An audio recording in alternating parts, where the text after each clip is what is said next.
dans ce nouvel épisode de podcast. Je m'appelle Coraline et vous pouvez me retrouver sur les différents réseaux sociaux sous le pseudo de Maloraye. Donc c'est-à-dire Instagram, Ravelry, Facebook, mon site malorayedesigns.com puisque je crée des patrons de tricot. Nous voici dans ce premier épisode de janvier. Le premier épisode d'une nouvelle année qui j'espère sera un peu meilleur que 2020. Donc je suis pas très douée en général pour les vœux, mais bon, je vous souhaite une excellente année. J'espère que vous pourrez réaliser tout ce que vous souhaitez cette année et que malgré tout on passe une bonne année et en espérant sincèrement que ce virus se termine pour qu'on puisse reprendre une vie un peu plus normale. Donc voilà. Oui, alors aujourd'hui vous aurez droit à ma tête de folle, hein, puisque voilà, on a monté pas mal de meubles là ce week-end, on est dimanche et j'ai eu la flemme de me lisser les cheveux. Donc voilà, j'ai mal partout, j'ai des courbatures de fou. C'est ça de pas être très sportive, quand on monte 4-5 meubles, après on est mort. Donc voilà, vous aurez ma tête. Après tout, hein, c'est ma vraie tête, hein, ce sont mes vrais cheveux. Donc, premier épisode de l'année, c'est un peu le bazar autour de moi. J'ai quelques petits projets finis à vous montrer, des sorties patrons notamment. Un projet fini que vous n'avez pas vu en cours. Et un autre en cours. Voilà. Alors, j'ai fait... ça risque d'être un peu bazar aujourd'hui, je vous préviens tout de suite. Je suis désolée. J'ai acheté une lumière. Parce que voilà, on est en hiver, pour prendre des photos c'est un peu compliqué. Donc je teste pour la vidéo pour la première fois. Donc vous me direz ce que vous en pensez, si c'est bien ou pas. J'ai l'impression que c'est plutôt pas mal pour le moment, mais j'ai fait des petits tests avant. J'ai réglé parce que j'avais mis tellement fort que j'y voyais plus rien, c'était trop fort. Donc là j'ai mis au minimum, donc j'espère que ça va aller, qu'on y verra suffisamment clair et qu'au niveau des couleurs ça rendra plutôt bien. Donc allez, on commence déjà avec ce que je porte. Alors aujourd'hui j'ai mis mon pull Artemisia. Oui, alors par contre j'ai toujours pas beaucoup de recul.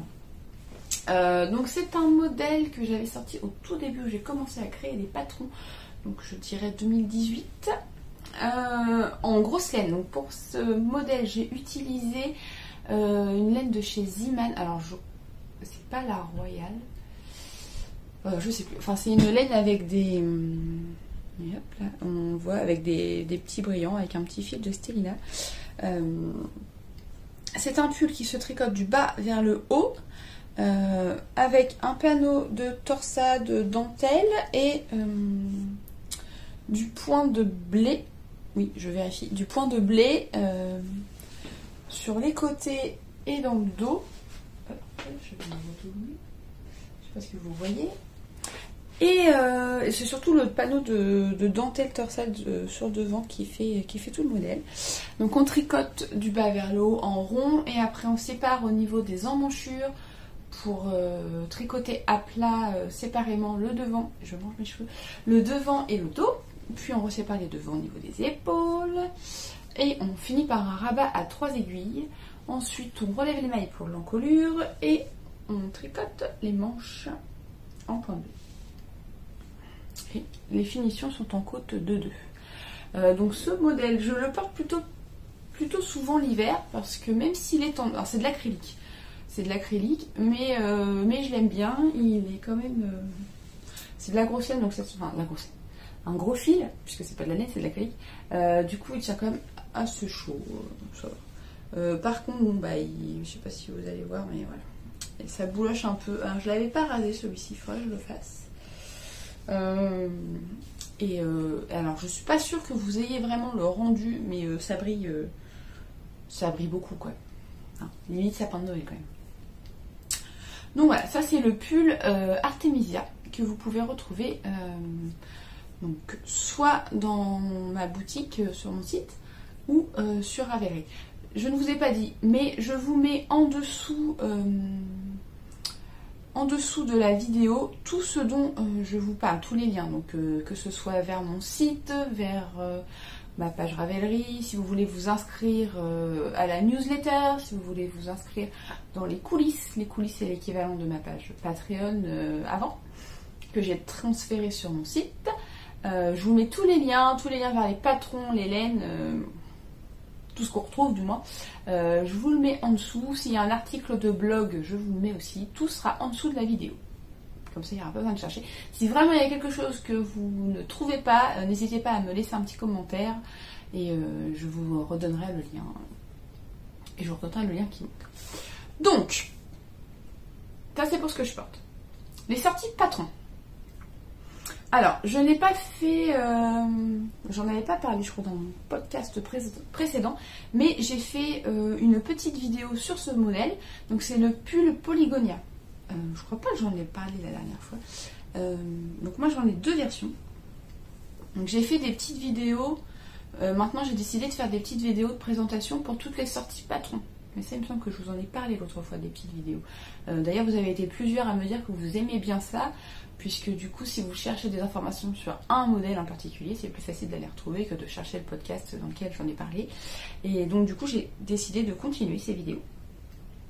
Et donc, le pull Polygonia, à la base, j'avais tricoté cette version qui n'était pas censée être un patron. C'était juste pour utiliser mes restes, parce que j'avais... notamment cette case là qui est remplie uniquement de pelotes, enfin de restes de pelotes. Ou alors j'ai un sac de laine à chaussettes, mais la quasi-totalité de cette case est remplie de restes des chevaux et ça m'embête. Ça prend de la place. Je pourrais acheter de nouveaux écheveaux à la place. Non, bah, je pourrais acheter de nouveaux écheveaux pour la remplir à la place et voilà.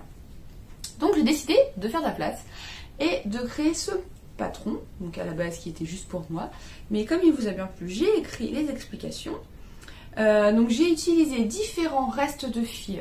J'ai plus les pelotes, je crois que je les ai rangés. Donc celui-ci c'est de la Madeline Tosh, c'est un reste de mon pull Viola Sweater, un de mes patrons aussi. Celle-ci c'est de la... Ah, il y a des cheveux. Celle-ci c'est de la graine de laine. Celle-ci c'est de la Célène, donc là le bleu c'était un écheveau quasi entier. Je sais plus ce que j'avais fait avec. Mais... Ça c'est de la graine de laine, non c'est pas de la graine de laine, celle-là c'est de la Célène, c'est le reste de mon pull Solanales. Ça c'est de la Cascade, la laine rose, c'est de la laine à chaussettes. Donc le bleu c'est la même. Et ensuite là on a de la laine amourée, c'est éclat de rose caramélisé. Avec ça j'avais fait le pull Katsura, c'est pareil, c'est un de mes patrons. Et voilà. Et je suis contente parce que les couleurs ont l'air plutôt pas mal avec la lampe. Donc ça ressort plutôt bien. Et donc c'est un pull en alternance de... un pull col V avec une alternance de rayures qui ne sont pas identiques. Alors dans le sens où en fait on a une section de rayures qui commence de la ligne bleue jusqu'à cette bande là qu'on répète. Hop, si je lève plus on voit. Mais dans le sens où les rayures ne sont pas identiques en taille. Donc on a 4 ans, là je crois que c'est 20. Voilà. J'ai joué sur les tailles des rayures pour changer un petit peu. Les côtes, donc les finitions sont en côte 2-2. Et pour le col, on a un joli col. Hop, hop, hop. Je sais pas si vous voyez bien le col V. Pareil en côte 2-2. Donc c'est un modèle qui se tricote du haut vers le bas. Donc on commence par le dos avec la couleur principale, au final celle qu'on retrouve le plus, qui sert à faire les finitions. Donc la couleur principale, on fait des rangs raccourcis pour les épaules. Et ensuite on commence à travailler la séquence de rayures. Donc moi je vous indique la séquence de rayures que j'ai utilisée pour mon modèle, mais c'est un modèle assez basique. Et vous pouvez modifier comme vous le souhaitez la séquence de rayures en faisant uniquement une grande rayure, une petite rayure, ou en jouant sur les couleurs, en remettant 2 fois en utilisant moins de couleurs, en le faisant uni. D'ailleurs vous verrez que ma deuxième version est totalement unie. Enfin, c'est vraiment un modèle basique que vous pouvez modifier comme vous le souhaitez. Donc on tricote jusque sous l'emmanchure, on met en attente, puis on vient relever donc un demi devant, on tricote jusqu'au col, l'autre pareil, et ensuite on joint en rond et on tricote, alors suivant les tailles, plus ou moins de centimètres avant de joindre en rond et de continuer la séquence de rayures. Donc pour que ce soit plus joli au niveau des changements de couleur, alors par contre je vous préviens, il y aura 15 milliards de fils à rentrer à la fin du pull.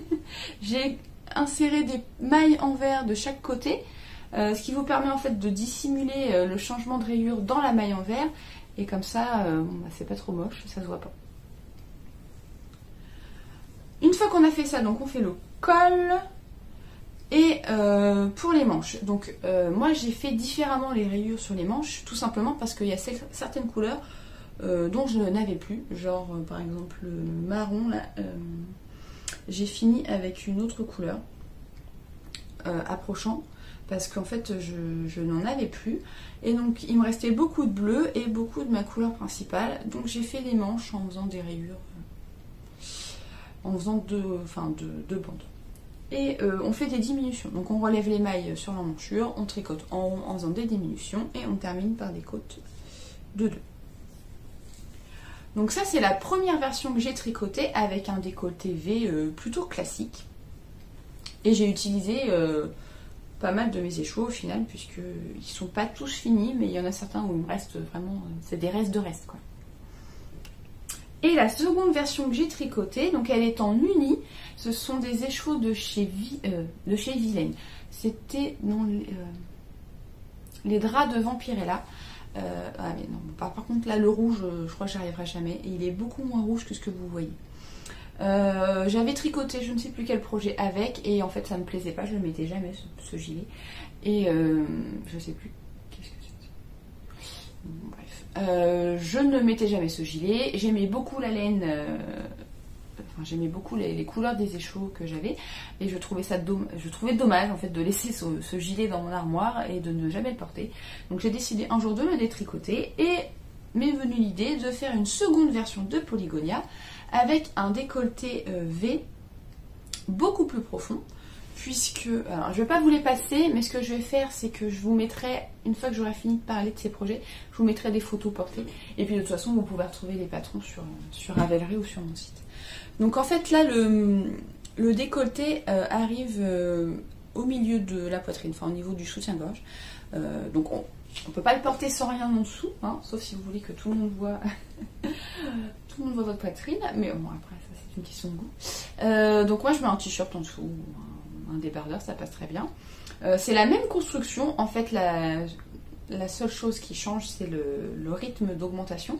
Donc dans le patron en fait vous avez le choix entre le décolleté, alors je crois que j'ai dû appeler V sage et V profond, quelque chose comme ça. Enfin sage et profond, je sais plus si c'est V ou si c'est décolleté, vous verrez si vous tricotez. Et en fait, vous choisissez ce que vous voulez. Donc la seule différence, c'est que comme on fait un décolleté plus profond, on tricote plus longtemps en aller-retour, en fait, jusqu'à ce qu'on ait joint le... C'est pas facile à montrer. On tricote en aller-retour jusqu'à ce qu'on ait joint le V, et seulement après on tricote en rond. Donc il y a un peu plus d'aller-retour, de tricot à plat, mais bon. Ça se fait bien quand même. Voilà. Du coup, comme c'est profond, ça tient pas bien. Et je vous rassure, une fois porté, ça vaille pas comme ça. Hein. C'est vraiment parce que là, je suis pas dedans. Sinon, exactement même construction, les manches, tout pareil. La seule chose qui différencie ces deux modèles, c'est la profondeur du décolleté et la couleur, puisque celui-ci est en uni. Donc, voilà pour le pull Polygonia qui est sorti au mois de décembre. Donc, il y avait une grosse promotion pour le mois de décembre. Il était offert aux abonnés aux coulisses. Maintenant, la promo est finie puisque nous sommes en janvier. Le second patron qui est sorti, alors aujourd'hui on est dimanche, le patron est sorti vendredi, mais quand vous verrez ce podcast, ce sera la semaine dernière. Ce sont les chaussettes Edera. Donc c'est une collaboration que j'ai réalisée avec la marque The Fiber Co. Donc ce sont des chaussettes, il me voit du coup je fais pas le point. Ce sont des chaussettes en dentelle. Donc il y a quelques temps, il y a eu un appel à designer sur leur site et j'ai proposé j'ai proposé de réaliser, enfin j'ai proposé ce modèle de chaussettes parce que j'avais cette idée en tête depuis un moment, mais je ne l'avais pas encore tricoté. Et eux proposaient un fil, donc c'était la base Humble. Je sais pas si c'est la base Humble, donc c'est mérino, alpaga et nylon recyclé.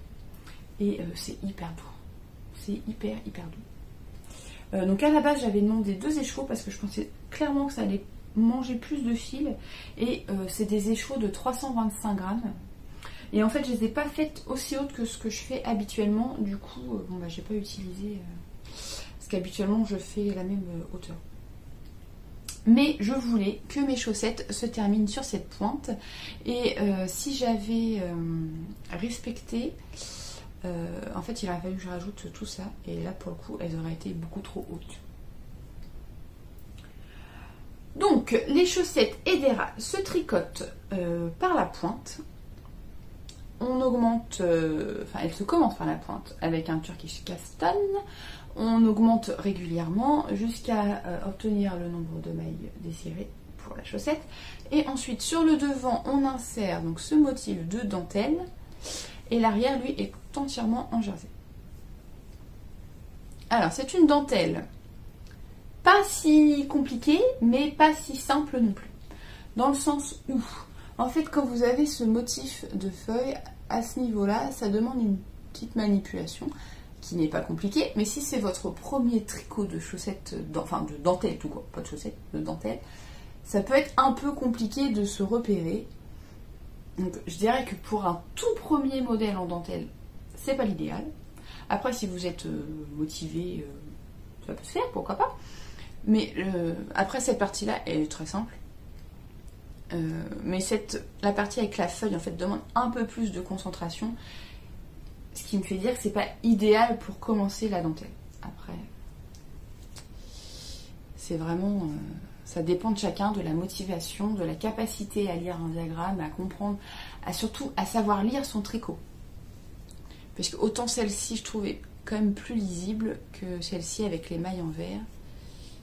Et j'ai l'impression qu'il a du mal à faire le point. Avec les mailles en vert et le motif de feuille. Et on termine par des côtes de 2. Et entre temps, on a fait un talon quand même, parce que c'est mieux pour les chaussettes. Donc moi j'ai fait un talon en rang raccourci, parce que c'est ce que je préfère. En fait, je le fais sans réfléchir, c'est vraiment un talon que je connais par cœur maintenant. Et donc je le fais sans réfléchir. Donc voilà les petites chaussettes Edera qui semblent vous avoir beaucoup plu, puisque j'ai eu pas mal de commentaires et de petits cœurs sur Instagram. Donc merci. Je suis ravie qu'elles vous plaisent. Elles me plaisent aussi beaucoup. Alors j'ai pas encore trop porté ces chaussettes, puisque vous le savez peut-être, mais tant qu'un modèle n'est pas publié, en fait j'ai du mal à le porter, parce que je me dis que bon, si jamais en cours de route je perds mes photos que j'ai faites et qu'il faut que j'en refasse, j'aime bien que ce soit quand même en bon état. Hein. Si je dois reprendre des photos de mes chaussettes qui sont toutes boulochées ou qui sont toutes détendues, je trouve pas ça très vendeur en fait. Donc j'évite toujours de porter les produits que je fais avant la sortie officielle, ce qui fait que celles-ci je les ai portées une fois et je les ai pas reportées depuis. Donc j'ai pas trop de recul sur le vieillissement du fil. En tout cas c'est un fil qui est extrêmement agréable à tricoter. Alors je sais pas si vous allez voir, c'est un peu retordu. J'ai utilisé le coloris Isel, mais ils ont des coloris absolument magnifiques. J'ai eu beaucoup de mal à choisir, mais je me suis dit qu'en fait j'avais pas beaucoup de chaussettes grises. Et je voulais vraiment quelque chose de simple pour mettre en valeur le motif. Je me suis dit qu'en fait le coloris gris c'est ce qui serait mieux pour qui rende le mieux avec le motif. Mais ils ont beaucoup de coloris super sympas. Si vous allez voir sur mon blog, en fait j'ai fait un article sur ces chaussettes. Et je vous ai mis en photo quelques coloris qu'ils avaient. Il y en a beaucoup d'autres. De toute façon, vous avez les liens pour aller vers le site avec tous les coloris. Mais c'est vraiment hyper agréable à tricoter, hyper moelleux, hyper doux.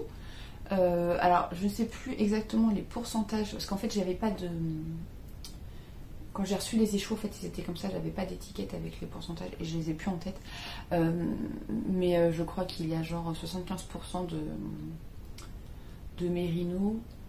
75... Oui, c'est ça. Ça doit être 75, 25 d'alpaga et 10 de nylon recyclé. Mais c'est hyper beau, quoi. À tel point que monsieur, mon amoureux, m'a demandé un bonnet. Il n'a jamais voulu que je lui tricote quoi que ce soit. Et là, il m'a réclamé un bonnet. Alors, vous le verrez peut-être passer dans un prochain épisode. A priori, il va falloir que je lui tricote un bonnet. On verra ça. Donc voilà pour les sorties patrons. Ensuite, on va passer au projet fini. Alors, depuis la dernière fois, donc j'ai fini un projet, on va dire commencer par celui que vous avez vu, qui n'a absolument pas les fils rentrés. J'ai terminé la mini couverture pour la... je vous montre dans quel sens. Oui, ça a l'air... Non, c'est à l'envers. J'ai fini la mini couverture pour ma fille. Enfin, c'est pas pour ma fille, c'est pour sa poupée. Donc si vous avez suivi mes épisodes depuis un petit moment, j'avais tricoté toujours dans l'optique de détacher mes restes. Donc là, c'était les pelotes d'acrylique ou de... Enfin, j'avais récupéré un stock de pelotes chez une de mes tantes. J'avais tricoté une couverture pour ma fille. Donc c'est un patron de Pearl Sew. Je n'ai plus le nom. Un patron gratuit. Enfin, vous retrouverez tout sur le blog. J'ai fait un article. Et donc elle m'a réclamé une couverture pour sa poupée. Parce que je leur ai fait à mes 3 filles une poupée en feutrine de rose et balles de laine. Et du coup, elle voulait une couverture pareille pour sa poupée. Donc là, ce sont des restes de Baby Merino, de Drops. Parce que c'est une laine, alors très douce, plutôt sympa à tricoter, même si elle se dédouble un peu. Mais c'est surtout que... voilà. Vous comprendrez que ça se détend beaucoup. Et que quand on tricote un vêtement avec, on a tendance à se retrouver avec un vêtement qui nous va. Et dès qu'on le lave... 2 tailles de plus, quoi. Donc hors de question maintenant de tricoter des vêtements avec cette laine. Donc un accessoire, je dis pas un châle, c'est pas gênant si ça se détend à la rigueur. On a un châle qui est plus grand au final, mais les vêtements c'est fini. Et comme il me reste une pelote de ci, une demi-pelote de telle couleur, voilà. Donc en fait j'ai fait une couverture sur le même principe, mais en adaptant la taille en fait, puisque je voulais pas une couverture aussi grande que celle que j'ai fait pour ma fille, qui recouvre son lit une personne. Je pense que la poupée n'a pas besoin d'une couverture aussi grande, donc j'ai adapté en fait. C'est une couverture qui se construit en biais en fait. Donc on commence par cette pointe là et on augmente jusqu'à atteindre la taille qu'on veut. Donc là en fait j'ai pris sa poupée et puis je tricotais jusqu'à ce que quand je mette ma couverture comme ça, ça a l'air court. Et à partir du moment où on a la longueur qu'on veut dans ce sens, on diminue d'un côté et on continue à augmenter de l'autre pour rattraper. Et une fois qu'on a la hauteur qu'on veut, on diminue des deux côtés. C'est quand on arrive à cette pointe en fait. On diminue des deux côtés pour former... la suite du rectangle. C'est plus facile à vous montrer qu'avec la couverture de ma fille. C'est beaucoup plus petit. Donc en fait c'est la même chose que j'ai fait, mais version poupée. J'ai utilisé pas mal de restes, c'est plutôt pas mal, ça a bien détaché. Il m'en reste encore 2 à faire puisque j'ai 3 filles et les 3 filles ont toutes les 3 une poupée. Mais celle-ci en fait j'ai même pas eu le temps de rentrer les fils ni de faire les petits tassells au bout, qu'elle était déjà partie pour jouer. Donc là je l'ai récupérée pour vous la montrer. Je vais en profiter pour rentrer les fils en passant, même si j'ai pas le temps de faire les petits tassells, mais au moins rentrer les fils, ce sera toujours ça de fait. Donc ça c'était le premier projet fini que vous avez vu en cours la dernière fois. Le second projet fini que vous n'avez absolument pas vu en cours et qui lui aussi a des fils à rentrer. Joie, bonheur. Oh, mais encore un pull Polygonia. Ça va être la journée du pull Polygonia, je vous préviens. Donc celui-ci c'est pour Chloé, donc c'est pour une de mes jumelles, donc la deuxième, parce qu'elle est la deuxième, elle est sortie, mais bon clairement elles sont nées avec 2 minutes d'intervalle, donc bon. ce sont des jumelles quoi. Donc c'est un pull Polygonia, donc c'est une taille qui n'est pas dans le patron et en fait je pense que je vais l'ajouter, je vais faire une mise à jour du patron je pense, il faut que je corrige, je vois ce que je peux faire, mais je pense que je vais ajouter la taille 70 parce qu'en fait le patron commence de la taille 80 jusqu'à la taille 150, mais la taille 80 était trop large pour Chloé. Alors, par rapport à ce qu'elle voulait, parce que je recommande une aisance, je crois, entre 5 et 8 cm. Non, entre 10. Oh, je sais plus. À peu près 10 cm, je crois. Et en même temps, elle. Je suis un peu nounouille, puisque j'ai imprimé le patron. Et je n'ai qu'à lire. Entre 10 et 15 cm. Voilà. Et donc, le patron va de la taille 80 à 150. Ou de 10 en 10, 80, 90. Hein. Et Chloé fait 63 de tour de poitrine et elle voulait pas un pull large. Donc j'ai fait la taille 70, ce qui lui fait une aisance de 7 cm. Donc en fait j'ai recalculé la taille 70. Et je pense que je vais l'ajouter au patron sans la refaire tester puisque je l'ai tricoté là et j'en tricote une seconde version. Je vous en parle après. Donc pour celui-ci, on a utilisé... Alors en fait on est parti de 7 échos, de 7 couleurs. Alors là je vous montrerai pas les pelotes non plus puisque en fait il y a plein de fils que j'en ai plus. Donc on est parti de 7 couleurs qui est une couleur de Célène. C'est un mini qu'on avait acheté à l'heure de la laine. À l'heure de la laine en 2019 du coup puisque 2020 il n'y en a pas eu. Et on a du coup cherché des couleurs qui pourraient aller avec.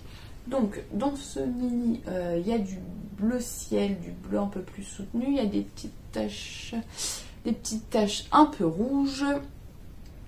Et donc on a cherché dans mes restes. Donc on a choisi le bleu là, sur la manche, je vais vous montrer, c'est là où il y a le plus. C'est de la Drops Alpaga qui a des petites nuances, là on voit, un peu violette. Ensuite, on a pris donc ce rose là, c'est une louve dans les bois et c'est Blueberry Sorbet, c'est le coloris que j'ai utilisé pour faire mon pull Allium. Le rouge là, c'est le reste de mon Polygonia à moi, donc la vilaine. Celle-ci, la bleue, c'est de la pomme de laine, donc la pomme de laine de Timpu de laine, mais c'était le reste d'un fil que j'avais utilisé, c'était pour le pull Cumulonimbus, un de mes patrons, qui était doublé avec du mohair. Et le bleu clair, là, vous voyez, alors en haut, parce qu'en dessous on a le mini, c'est de la laine de chez La Fée Ballot, que j'avais acheté pour mon anniversaire l'année dernière, que j'ai utilisé aussi pour un patron. Ah, je suis désolée, ça a dû vibrer et fait sonner. Que j'ai utilisé pour un de mes patrons que vous voyez là, mais qui n'est pas encore sorti. Qui sortira bientôt. Et c'est tout. Oui, c'est tout. Je suis en train de vérifier, mais c'est tout. Donc, on est parti, donc je ne vais pas vous redétailler la construction, hein, c'est la même. Simplement que je suis tombée en panne de Blueberry Sorbet en cours de route. Donc en fait, je l'ai remplacé par le rouge de chez Vilaine. Et je me rends compte qu'en fait, en mélangeant avec le bleu, vous avez à peu près la bonne couleur là. Donc en fait, j'ai remplacé le rose violet par le bordeaux. Et pour les manches, on a fait à peu près le même principe que pour le mien, sauf qu'elle voulait que la partie du haut soit plus longue.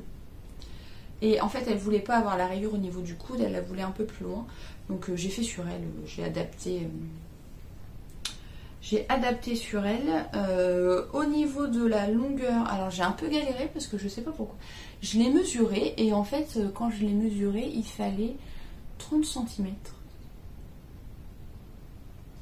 Je crois que c'était 30 cm. Et quand j'ai eu fini le corps, je lui essaye. Et 30 cm, en fait, ça lui arrivait au nombril, quoi. Et là, je me suis dit... il y a un truc qui va pas. Et du coup, je lui ai fait 40 cm en fait, enfin 43, en fait, comme moi, la même longueur que moi.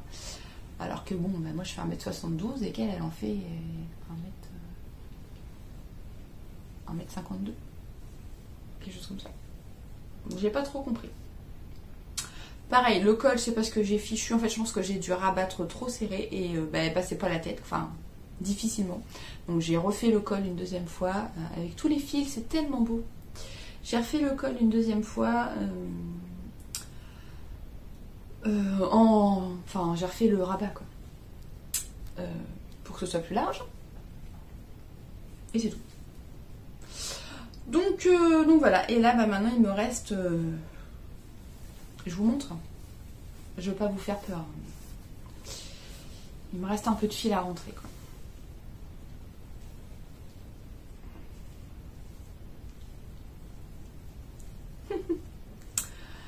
Voilà, voilà. Voilà, voilà. Il y a un peu de boulot, quoi. Bon, il y a aussi des fils dus au fait que en fait j'avais des restes, des toutes petites boulettes et que bon bah du coup j'en ai utilisé plus, donc ça fait des fils en plus à rentrer. Mais bon, devant un épisode de série ou devant un podcast, ça passe. Donc voilà, je vais me faire une petite session rentrage de fils, hein, avec ces deux projets. D'ailleurs, ça fera l'objet d'une vidéo. Alors, je pense que dans un premier temps, elle sera uniquement disponible dans les coulisses. Mais j'ai décidé, ouais, en fait, d'étoffer un peu mes vidéos, d'en faire un peu plus. Donc là, j'ai commencé dans les coulisses à faire un vlog. Donc là, j'ai fait un vlog, vraiment une semaine de travail. Dans ce vlog, vous découvrez un peu comment je m'organise dans ma semaine pour mon travail. Et je pense faire aussi quelques vidéos techniques. Donc notamment sur ma façon de rentrer les fils et de coudre les boutons. Mais voilà, je vous en parle comme ça parce que ça vient. Donc ça c'est pour les projets finis. Donc les projets en cours. Oh mais un polygonia. Non, en fait j'en ai d'autres projets en cours, mais je peux pas vous en parler ici. J'en parle dans les coulisses, mais là je ne peux pas vous en parler ici. Du coup... vous n'en verrez qu'un parmi les... J'en ai trois. Trois, bientôt 4. Mais bon, celui-là, je vous en parlerai. Parce que ce ne sera pas un patron. Donc, je refais un polygonia. Donc, cette fois pour ma mini. Et elle veut un pull large. Donc, je vais lui faire la taille 70. Donc, il sera un peu large. Mais... parce qu'elle fait 60. 60. Elle a 9 ans. Elle fait 62 tours de poitrine, donc elle aura 10 cm. Et puis comme ça, avec un peu de chance, elle pourra le mettre un peu plus longtemps. Donc on n'est pas du tout dans les mêmes couleurs. Hein. Là, on est dans le rose, dans le gris. Donc pour cette version, j'utilise la couleur principale. C'est où là, non? C'est un gris bleu, violet. Mais plus comme ça. De chez Graines de Laine, c'est de la single. Je l'avais acheté il y a très longtemps quand elle avait encore sa boutique à Montivilliers. Je n'ai pas l'étiquette. Donc ça, ce sera la couleur principale. Donc là, j'ai commencé uniquement le dos. J'ai commencé hier soir. Donc bon, j'ai pas non plus avancé des masses. Donc ça, c'est la couleur principale. Ensuite, pareil, on a un mini de chez Célène. Donc là, j'ai l'étiquette. On a un mini de chez Célène. Et là, je crois que j'ai trouvé sur mon téléphone comment inverser. Donc normalement, vous devriez voir à l'endroit. Donc un mini de chez Célène, pareil qu'on avait acheté à l'heure de la laine. Donc c'est 75% mérinos et 25% nylon. Et c'est le coloris Sweet Pink. Et donc ça donne ça. Et il est trop beau. Vraiment trop beau. Je sais pas si ça m'irait pour faire un pull. Vraiment, j'aime beaucoup. La tricotée, il est super sympa. Donc c'est le rose là. Ensuite, la petite bande de rouge, c'est le... Je vais prendre le plus gros. C'est le reste... Ouais, plus comme ça. De Bordeaux, de chez Heidi. C'est pas Bordeaux qui s'appelle. Beaujolais. Beaujolais. J'avais fait... je sais pas si là. le gilet Knotia. Pareil, un de mes patrons. Ensuite, on a le violet qui est là. Donc ça, c'est celui-ci. C'est de chez Hélène.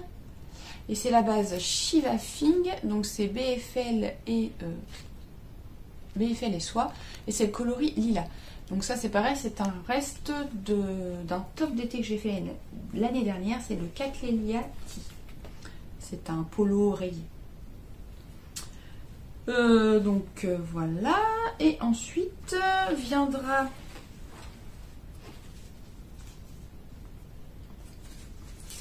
donc en fait là je suis arrivée. Je suis arrivée à la séparation. En fait là il faut que je coupe le fil et que je commence le devant.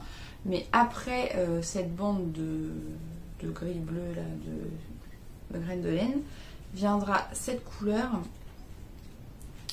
de chez Célène, hop, dans le bon sens. Donc ça c'est du Mérinos 100%.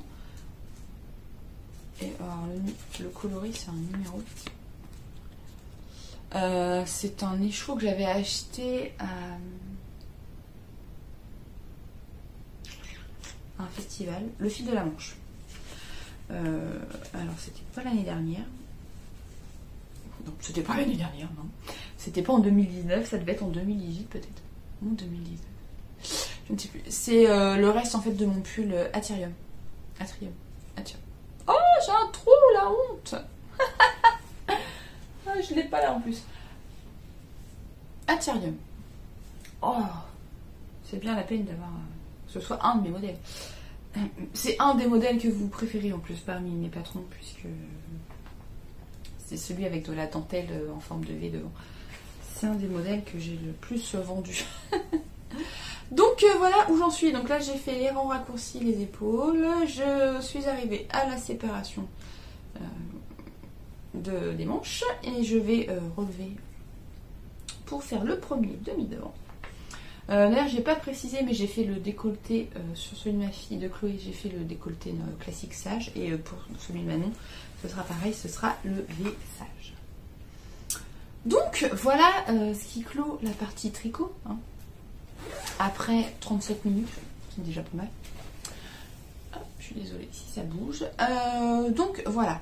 Niveau couture, alors j'ai le retour de la culotte.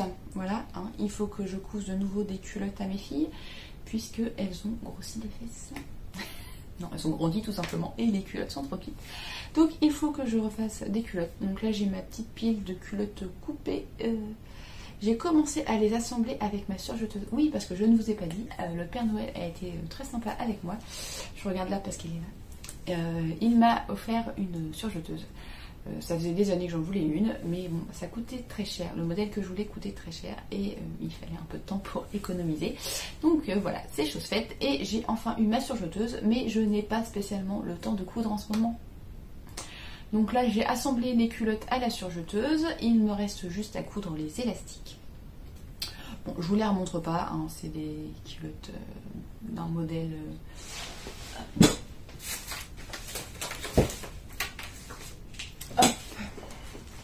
Ça vient de ce magazine Octobre. C'est lequel? Hiver 2016. C'est toujours le même patron que je fais. Parce que en fait il leur va très bien et qu'elles préfèrent les culottes que je fais aux culottes du commerce maintenant. J'aurais pas dû commencer à en faire. Je suis obligée de faire toutes les culottes. Mais c'est pas mal pour utiliser les restes de tissu. Donc voilà et donc voilà ce qui conclut la partie couture. Après je vais juste faire l'instant pub. Même si bon, j'ai l'impression que ce podcast est une pub géante puisque je n'ai parlé que de mes patrons quasiment. Mais à vrai dire, j'ai pas vraiment le temps de tricoter autre chose. Enfin, j'ai peu de temps en fait de tricot hors patron. Puisque en fait dans la journée, je tricote assez peu. Celles qui ont vu le vlog dans les coulisses le verront. Je tricote assez peu, je passe beaucoup de temps sur mon ordinateur en fait, que ce soit pour la gradation, l'écriture des modèles, des articles sur le blog, la mise en place des fiches produits, des fiches patrons, des fiches... Voilà. Je passe beaucoup de temps en fait sur mon site. Ça me demande beaucoup de travail. L'écriture des articles, la rédaction des newsletters, enfin, ça demande beaucoup de temps et ben, j'ai 3 enfants aussi. Donc j'essaye de partager mon temps entre mon travail et mes enfants, ce qui fait que je tricote beaucoup moins qu'avant. Ce qui est un peu bizarre pour une créatrice de modèles de tricot, mais voilà.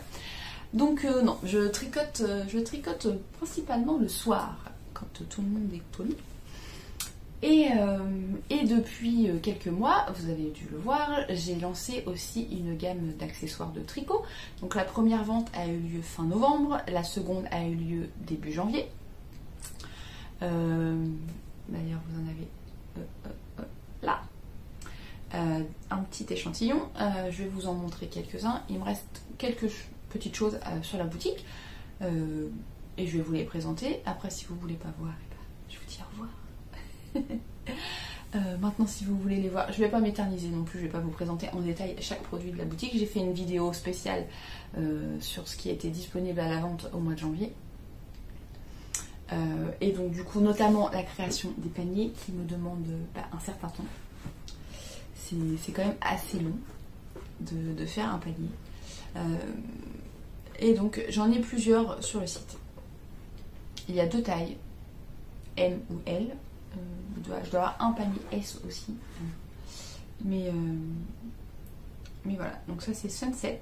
Celui-ci c'est Arc-en-Ciel. Je vais pas tous vous les montrer, je vous en montre 3 ou 4. Et puis si vous voulez plus les voir, je vous invite à aller voir dans la boutique.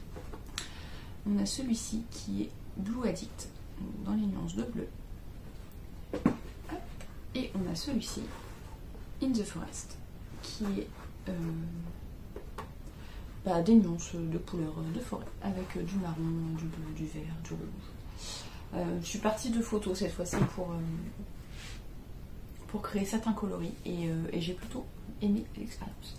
Donc si ça vous intéresse, je vous invite à aller voir dans la boutique, vous aurez tous les modèles. Ensuite, il me reste aussi quelques petits anneaux marqueurs. Alors, c'est pareil, je vous les montre pas tous. Hein. Alors, on a les Black and Gold qui ne peuvent pas se mettre... en même temps, si je vous le montre dans le bon sens. On a des Black and Gold.